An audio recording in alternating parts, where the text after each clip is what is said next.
Hello friends, आज के lecture में हम डिस्कस करने जा रहे हैं wave velocity and group velocity.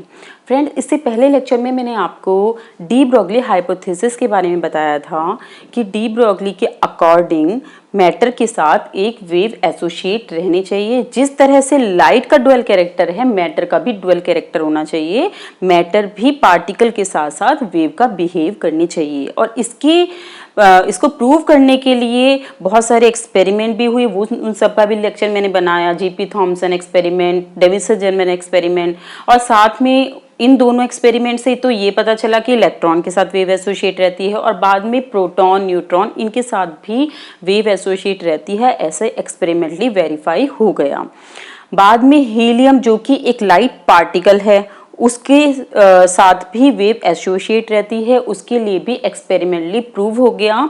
तो यानी कि ये एक्सपेरिमेंटली पूरी तरह से प्रूव हो चुका था कि डी ब्रोगली की हाइपोथेसिस एकदम सही है, मैटर के साथ वेव एसोसिएट रहती है। तो इस लेक्चर में हम उस वेव के बारे में स्टडी करने जा रहे हैं कि जो वो वेव थी वो मोनोक्रोमैटिक वेव है या फिर वेव का ग्रुप है। कई सारी वेव एक दूसरे के ऊपर सुपर इम्पोज होकर ग्रुप बना रही हैं। इस बारे में हम इस लेक्चर में डिस्कस करने जा रहे हैं और ये लेक्चर बहुत इंपॉर्टेंट है। इसके बारे में आपको इसलिए स्टडी करना है क्योंकि यहीं से अनसर्टेनिटी प्रिंसिपल के बारे में पता चलेगा आपको। तो इसलिए पहले ये लेक्चर देखना जरूरी है, उसके बाद हम नेक्स्ट अनसर्टेनिटी प्रिंसिपल देखेंगे। तो फ्रेंड्स, पहले हम वेव के बारे में देख लेते हैं। एक्चुअली में वेव होती क्या है?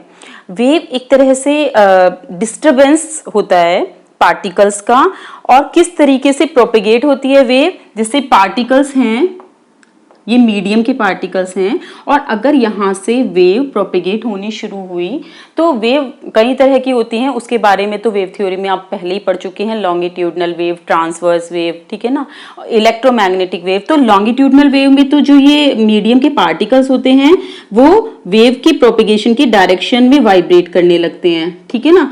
और ट्रांसवर्स वेव में प्रोपेगेशन की डायरेक्शन ये है, तो इस तरह से वाइब्रेट करना शुरू कर देते हैं, ऊपर नीचे, ओके। और इस तरह से वेव एक जगह से दूसरी जगह प्रोपेगेट होती है। इस प्रोसेस में मीडियम के जो पार्टिकल होते हैं वो शिफ्ट नहीं होते हैं, सिर्फ वो वाइब्रेशन करने लगते हैं। और एक एटम दूसरे एटम को, एक पार्टिकल दूसरे पार्टिकल को वाइब्रेशन देता रहता है, क्योंकि ये एक दूसरे से इलास्टिकली कनेक्टेड रहते हैं। तो जब इसमें वाइब्रेशन सेटअप हो गया तो इलास्टिकली इसमें भी वाइब्रेशन सेटअप हो जाता है, और इसमें भी। तो यानी कि अगले वाले में पहले वाले के कुछ टाइम बाद वाइब्रेशन सेटअप होता है। और अगर हम एक सिंपल साइन वेव की बात करें तो साइन वेव कैसे स्टार्ट होती है? ऐसे, ठीक है, ये ऐसे चलती रहेगी। दैट मीन्स कि वेव जब प्रोपेगेट होती है तो फेज कॉन्टिन्यूअसली टाइम के साथ चेंज होता रहता है। फेज आप समझते हैं ना, एंगल, ठीक है। फेज टाइम के साथ, ये टाइम है, ये y है अगर, तो डिस्प्लेसमेंट अलोंग y एक्सिस। तो अगर वेव प्रोपेगेट हो रही है टाइम के साथ तो फेज चेंज होता चला जा रहा है, ठीक है। तो इस तरह से वेव प्रोपेगेट होती है। अब आपको पता है हाइगन ने वेव फ्रंट का कॉन्सेप्ट दिया था। वेव फ्रंट वो होते हैं जिसमें जब पार्टिकल सेम फेज में होते हैं। तो हम बात कर रहे हैं अगर वेव फ्रंट प्रोपेगेट हो रहा है, आगे बढ़ रहा है, ठीक है, जिसमें सारे पार्टिकल सेम फेज में हैं, वो प्रोपेगेट हो रहा है, तो उससे हम वेव की वेलोसिटी भी निकाल सकते हैं। अभी हम एक सिंपल मोनोक्रोमैटिक वेव के बारे में डिस्कस करने जा रहे हैं। मोनोक्रोमैटिक वेव वो वेव होती है जिसकी सिंगल वेवलेंथ और सिंगल फ्रीक्वेंसी होती है। तो अगर वो साइन वेव है तो हम उसकी इक्वेशन लिख सकते हैं y = a sin omega t minus k x. ये आपने पढ़ा है वेव थ्योरी से, ठीक है। ये मोनोक्रोमैटिक लाइट है, इसकी सिंगल फ्रीक्वेंसी है और सिंगल वेवलेंथ है। यहाँ पे ओमेगा क्या है? एंगुलर फ्रीक्वेंसी है। ओमेगा और फ्रीक्वेंसी में जो रिलेशन होता है वो ऐसे दिया जाता है, ये टाइम पीरियड है, या फिर 2π 1/t को न्यू रखते हैं, ठीक है, ये एंगुलर फ्रीक्वेंसी के लिए। और k = 2π/λ होता है, ठीक है। ये वेव वेक्टर होता है, ये वेवलेंथ से वेव वेक्टर इस तरह से कनेक्ट रहता है। एक साइन वेव है और मोनोक्रोमैटिक है, ओके। अब हम ये मान के चल रहे हैं कि ये मोनोक्रोमैटिक लाइट या मोनोक्रोमैटिक वेव जो है वो डी ब्रॉगली का जो हाइपोथेसिस है उसके अकॉर्डिंग पार्टिकल के साथ एसोसिएट है। अब हम इसकी वेलोसिटी निकालेंगे और देखेंगे क्या इसकी वेलोसिटी पार्टिकल की वेलोसिटी के इक्वल है। अगर इक्वल है तो हाँ ये एसोसिएट है पार्टिकल के साथ, अगर नहीं है दैट मीन्स कि मोनोक्रोमैटिक लाइट तो वेव के साथ एसोसिएटेड नहीं है। अब हमें इसके लिए क्या करना पड़ेगा, हम ये मान के चल रहे हैं कि वेव फ्रंट जो जिसमें यानी कि सारे पार्टिकल सेम फेज में हैं वो आगे चल रहे हैं, ठीक है, ऐसे ना जिसमें सारे पार्टिकल इसमें सारे सेम फेज में होंगे, थोड़ी टाइम बाद यहाँ पे पहुंच जाएगा वेव फ्रंट, इसमें भी सारे सेम फेज में होंगे।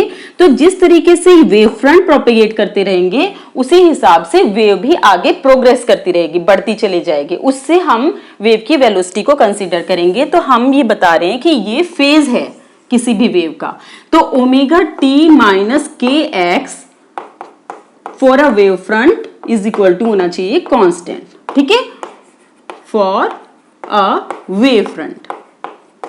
वेव फ्रंट तो आपने अच्छे से पढ़ा है ना वेव मैकेनिक्स में। अगर हम इसको डिफरेंशिएट कर रहे हैं विद रिस्पेक्ट टू टी तो देखिए क्या हो जाएगा, ओमेगा माइनस के dx अपॉन dt, कांस्टेंट को जब आप डिफरेंशिएट करेंगे 0 आ जाएगा और dx अपॉन dt की वैल्यू आ जाएगी ओमेगा अपॉन के। ये वेलोसिटी हो गई वेव की, या हम कहते हैं फेज वेलोसिटी या फिर वेव वेलोसिटी, और इसकी वैल्यू निकल के आ रही है ओमेगा अपॉन के, यानी कि फेज वेलोसिटी या wave velocity is equal to होता है ratio between angular frequency upon wave vector, ठीक है। अब हम ये देखेंगे नेक्स्ट पार्ट में कि ये जो वेलोसिटी है क्या ये डी ब्रॉगली मैटर के साथ वेव के साथ एसोसिएट है। देखिए according to de Broglie lambda is equal to h upon p था, ठीक है, इससे हमने, और E इज इक्वल टू होता है एच न्यू, तो न्यू की वैल्यू क्या हो जाएगी E अपॉन एच, और lambda is equal to h upon p, और यहाँ पे हमें Vp ये हमने अलग से देखा है, Vp is equal to omega को हम लिख सकते हैं 2 पाई न्यू और k को लिख सकते हैं 2 पाई अपॉन लैम्डा, यहाँ लैम्डा आ जाएगा न्यू इंटू लैम्डा, और यहां से आपने न्यू की वैल्यू देखी E अपॉन एच और लैम्डा की वैल्यू h अपॉन p। यहां तक कोई प्रॉब्लम नहीं है, h से h कैंसिल हो गया, E अपॉन p, ठीक है।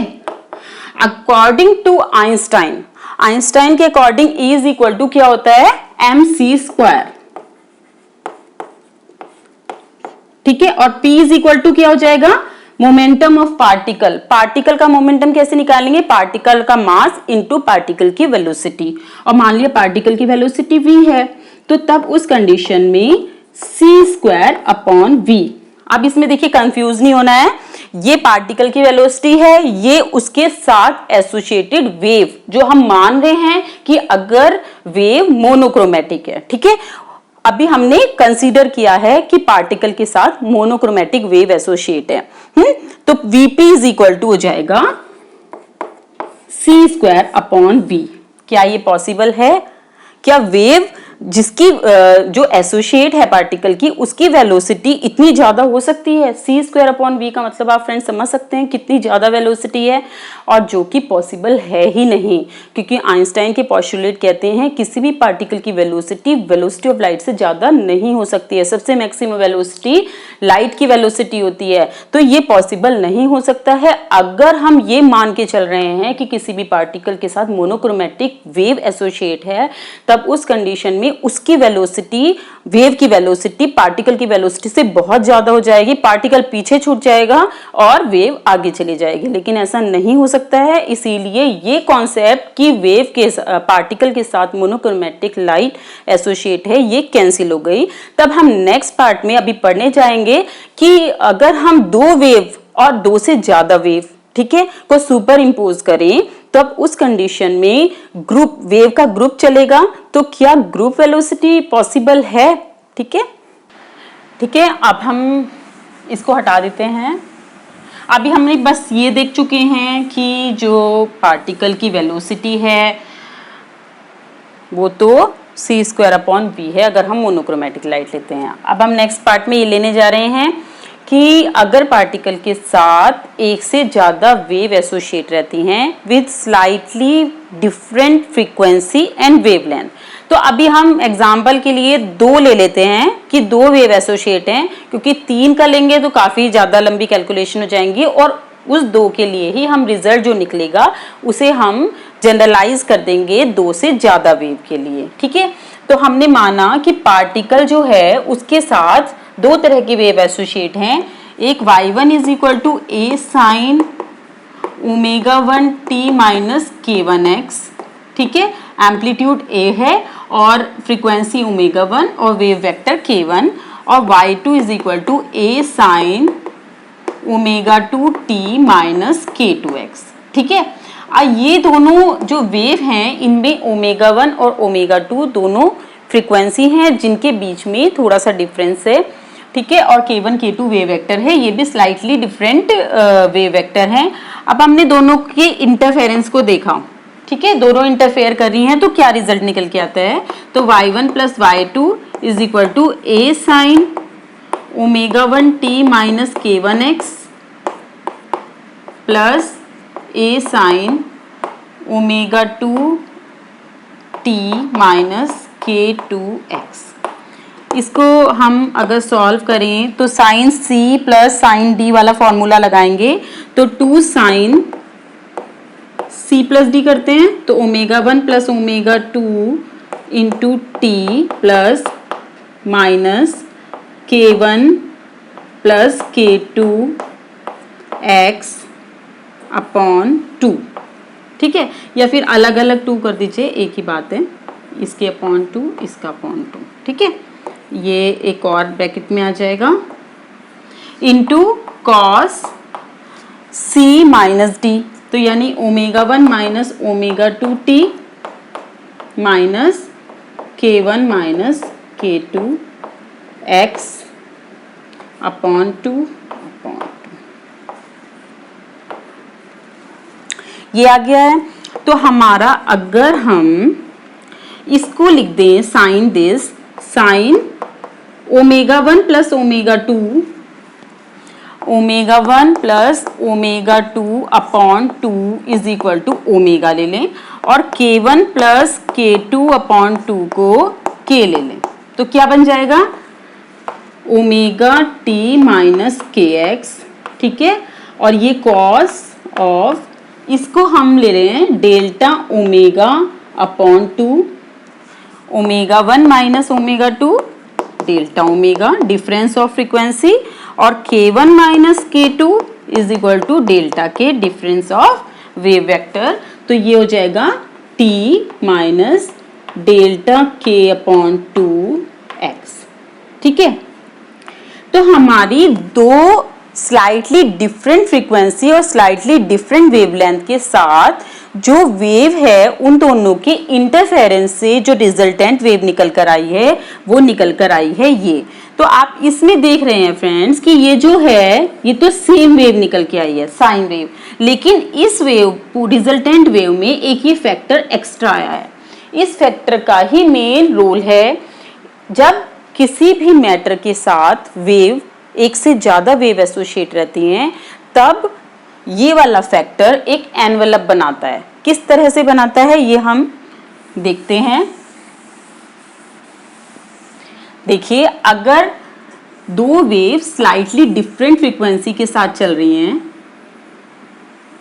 एक ये चल रही है और मान लिया एक थोड़ी देर बाद चली तो डिफरेंट फ्रीक्वेंसी के साथ चली, तो दोनों के सुपरपोजिशन से एक वेव बनेगी जिसका ये एनवेलप होगा,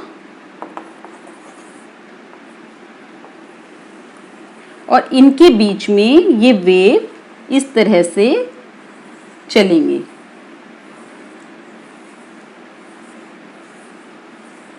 ये देखिए, तो ये वाला जो एनवेलप है, ये बाहर वाला, ये देख रहे हैं ये बड़ी तेजी से जीरो हो रहा है। तो जहां पे इन दोनों का कंस्ट्रक्टिव इंटरफेरेंस होगा वहां पे आपको मैक्सिमा मिलती है, और जहां पे दोनों डिस्ट्रक्ट करेंगी वहां पे जाके आपको मिनिमा मिलता है। तो ये बड़ी तेजी से यहाँ पे जीरो हो जाता है, तो ये बहुत छोटा हो जाता है, और इनके बीच में जो डिफरेंट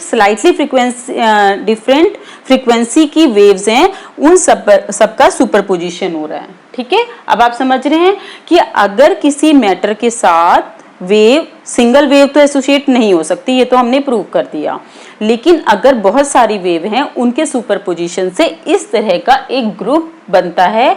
और इसमें ये जो दूसरा फैक्टर है कॉस वाला, ये इस एनवलप को बताता है। ये एनवलप की बहुत कम जो चौड़ाई होती है ना, बहुत कम होती है थिकनेस, इसके अंदर ही सारी वेव मर्ज रहती हैं और ये ग्रुप चलता है अब आगे। ठीक है, पार्टिकल के साथ वो ग्रुप चलेगा, जैसे जैसे पार्टिकल आगे फॉरवर्ड होगा तो ये ग्रुप फॉरवर्ड होगा। अब हमें प्रूव करना है कि इस ग्रुप की जो वेलोसिटी है वो कितनी निकल के आई है। पहले तो हमने प्रूव किया था कि phase velocity is equal to c square upon v है, पार्टिकल की वेलोसिटी से बहुत ज्यादा है। अब हम ये देखना चाह रहे हैं क्या इस ग्रुप की वेलोसिटी पार्टिकल की वेलोसिटी के इक्वल है। अगर होगी दैट मीन्स कि पार्टिकल के साथ ये ग्रुप एसोसिएट है। तो इसको हम हटा देते हैं। नहीं, अभी हम पहले देखेंगे कि ग्रुप वेलोसिटी इससे क्या निकल के आती है। इसमें ये वाला पार्ट बताता है फेज वेलोसिटी जो कि ओमेगा अपॉन के इक्वली है, और ये एनवलप है, ये बताता है ग्रुप वेलोसिटी जिसकी value delta omega upon delta के इक्वल है। आ रही है बात समझ में? ये वाला पार्ट बता रहा है group velocity Vg is equal to delta omega upon delta k. अगर दो वेव एसोसिएट हैं तो omega 1 minus omega 2 upon K1 minus K2, और अगर ज्यादा वेव एसोसिएट हैं तब ग्रुप वेलोसिटी कितनी हो जाएगी, डेल्टा ओमेगा अपॉन डेल्टा के। जितनी ज्यादा फ्रीक्वेंसीज होंगी उन सबका डिफरेंशिएट करेंगे और अपॉन डी के। ठीक है, तो ये ग्रुप वेलोसिटी के लिए फॉर्मूला निकल के आया है। अब इसको हम हटा देते हैं। अब हम डिस्कस करने जा रहे हैं कि ग्रुप वेलोसिटी पार्टिकल की वेलोसिटी के इक्वल है या नहीं। तो उसको भी सेम तरीके से ही करना है। पहले हमें ओमेगा की वैल्यू निकालनी है, फिर हमें के की वैल्यू निकालनी है, फिर इन दोनों को डिफरेंशिएट करना है और फिर हमें इन्हें डिवाइड करना है। तो हमने वही E is equal to h nu है, तो न्यू की वैल्यू निकाल ली, E अपॉन एच। आपको पता है E is equal to m c square होता है अपॉन एच, और m यहाँ पर है रेस्ट रिलेटिविस्टिक मास, तो इसको हम रेस्ट मास की टर्म में रखेंगे m naught upon under root 1 minus we square upon C square h c square. ये आपकी वैल्यू आ गई है न्यू की। हमें निकालनी है ओमेगा की, और ओमेगा इज इक्वल टू होता है 2 पाई न्यू, और ये हो जाएगा omega is equal to 2 pi m naught c square upon h under root 1 minus we square upon C square. और इसमें हमें डेल ओमेगा चाहिए तो हमें डिफरेंशिएट करना पड़ेगा इसको, तो 2 पाई अपॉन h, देखिए m नॉट सी स्क्वायर, ये वाली वैल्यू डिफरेंशिएट होगी क्योंकि v ओमेगा और v एक दूसरे v का फंक्शन है, वेलोसिटी के ऊपर डिपेंड करेगी ओमेगा फ्रीक्वेंसी की वैल्यू, इसीलिए हम डिफरेंशिएट कर रहे हैं। तो 1 अपॉन माइनस के 1 अपॉन 2, ठीक है, ये हो जाएगा under root 1 minus we square upon C square की पावर 3/2। फिर ये वाला टर्म डिफरेंशिएट करेंगे, माइनस का 2v dv, ठीक है, ये निकल के आएगा अपॉन सी स्क्वायर। तो सी स्क्वायर से सी स्क्वायर कैंसिल हो जाएगा, और 2 से 2, माइनस से माइनस, तो हमारे पास डेल ओमेगा की वैल्यू निकल कर आ गई है 2 pi m naught upon h 1 minus we square upon C square की पावर 3/2 v dv। ठीक है, v इसमें पार्टिकल की वेलोसिटी है, न्यू फ्रीक्वेंसी था, यहाँ पे v, इन दोनों के बीच में थोड़ा सा डिफरेंस है, इसमें मैंने ऐसे गोल घुमा के बनाया है। ठीक है, तो ये हमारा आ गया डेल ओमेगा। अब हम निकालेंगे डेल के। डेल के निकालने के लिए हमें के चाहिएगा, इसको हम हटा देते हैं। देखिए वही जैसे lambda is equal to h upon p था, क्योंकि के हमारा होता है 2 पाई अपॉन लैम्डा, तो हम लैम्डा की वैल्यू निकाल लें। और h p is equal to m into v के इक्वल होता है, और यहाँ पे हमने m naught upon under root, तो यहाँ पे ले जाते हैं 1 minus we square upon C square, ये हो गया, ये लैम्डा की वैल्यू है। इससे हम के निकाल सकते हैं 2 पाई अपॉन लैम्डा, तो 2 पाई अपॉन लैम्डा करेंगे तो h 1 minus we square upon C square, और एम नॉट वी ऊपर चला जाएगा। अब हमें निकालना है डेल के की वैल्यू, तो आप खुद देखिए 2 pi upon H am not, ये दो टर्म है v और v, तो अब हमें एक बार करना पड़ेगा, इसको यहाँ पे रख लेंगे 1 minus we square upon C square, इसको हम डिफरेंशिएट करेंगे तो 1 आ जाएगा, प्लस फिर उसके बाद हम इसको हमने जुका तो छोड़ा, इसे डिफरेंशिएट कर दिया, फिर उसके बाद हमने क्या किया, इसको ऐसे छोड़ा, इसको डिफरेंशिएट करना है, तो ये आ जाएगा माइनस का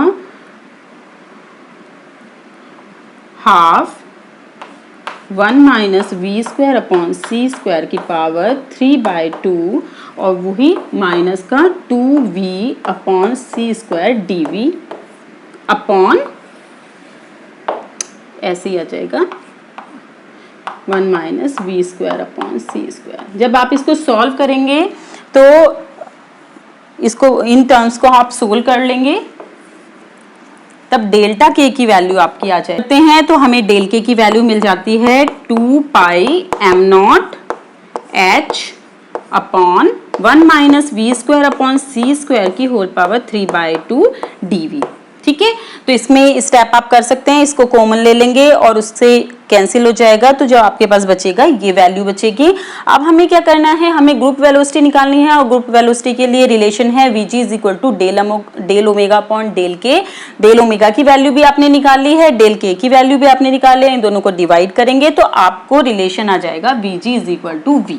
ठीक है, तो ये रिलेशन निकाल चुके हैं हम और प्रूव कर चुके हैं कि डी ब्रॉगली की जो हाइपोथेसिस है, जिसके अकॉर्डिंग हर मैटर के साथ वेव एसोसिएट रहती है, तो वो वेव मोनोक्रोमैटिक वेव नहीं होती है, वो बहुत सारी वेव का ग्रुप होता है, यानी कि पार्टिकल के साथ वेव का ग्रुप चलता है, और उस ग्रुप की velocity D omega upon D के से दी जाती है, ये हम प्रूव कर चुके हैं।